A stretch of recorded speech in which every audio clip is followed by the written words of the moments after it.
உங்களுடைய இந்த பொன்னான நேரத்துக்காக நன்றி. நம்ம இன்னைக்கு பார்க்க போகிறது ஒரு டிஃப்ரெண்ட்டான போண்டா ரெசிபி தான் பார்க்க போகிறோம். நீங்கள் வாழைப்பழத்தை வச்சு இனிப்பு செஞ்சுருப்பீங்க. இந்த மாதிரி ஒரு கார போண்டா செஞ்சு பாருங்கள்.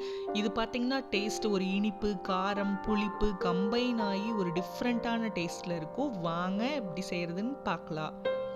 ஃபஸ்ட் இதுக்கு ஒரு பழுத்த வாழைப்பழம் தோல் நீக்கிட்டு இந்த மாதிரி ஒரு கரண்டி வச்சு நல்லா மேஷ் பண்ணிக்கோங்க. அடுத்து இது கூட ஒரு பெரிய சைஸ் பெரிய வெங்காயம் பொடியை கட் பண்ணினது உள்ள சேர்த்துக்கலாம். அடுத்து ஒரு மீடியம் சைஸ் தக்காளி பொடியை கட் பண்ணினது, கொஞ்சமாக நறுக்கின மல்லி இலை, ஒரு கொத்து கருவேப்பிலை பொடியை கட் பண்ணினது,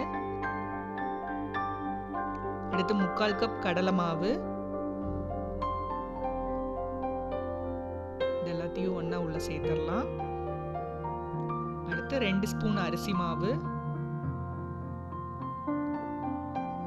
அடுத்து தேவையான அளவு உப்பு சேர்த்துக்கலாம். காரத்துக்கு தகுந்த மாதிரி மிளகாத்தூள்,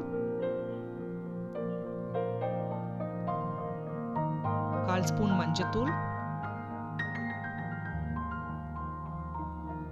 சேர்த்துட்டு கொஞ்சம் கொஞ்சமாக தண்ணி விட்டு இது எல்லாத்தையும் நல்லா மிக்ஸ் பண்ணி எடுத்துக்கலாம். பாருங்க, இந்த அளவுக்கு மிக்ஸ் பண்ணிட்டு இதை ஓரமாக வச்சிடலாம். அடுத்து பொரிக்கிறதுக்கு தேவையான எண்ணெயை சூடு பண்ணிக்கலாம். எண்ணெய் சூடானதும் நம்ம இந்த கலந்து வச்சிருக்கிற மாவுல இருந்து இந்த மாதிரி சின்ன சின்னதாக எடுத்து உள்ள சேர்த்துக்கலாம்.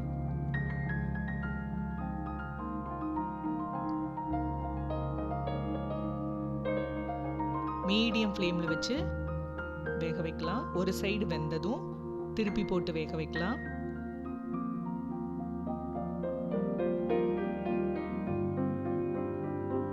இப்போ பார்த்தீங்கன்னா 2 சைடும் நல்லா கலர் சேஞ்ச் ஆயிடுச்சு. இந்த ஸ்டேஜில் நம்ம ஒன்று ஒன்றா வெளியே எடுத்துடலாம். இந்த மாதிரி எண்ணெயெல்லாம் வடிச்சிட்டு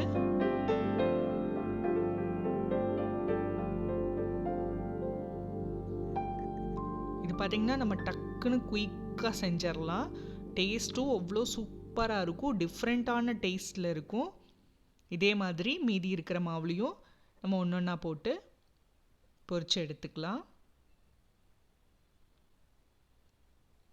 இப்போ பார்த்தீங்கன்னா நம்மளோட சூப்பரான இந்த போண்டா ரெடி ஆயிடுச்சு. இது ஒரு கப் டீயோட சாப்பிட்றதுக்கு அவ்வளோ சூப்பராக இருக்கும். நீங்களும் வீட்டில் ட்ரை பண்ணி பாருங்கள். அது சுவைகளும் சங்கமிக்கட்டும் அனைவரது இல்லங்களிலும்.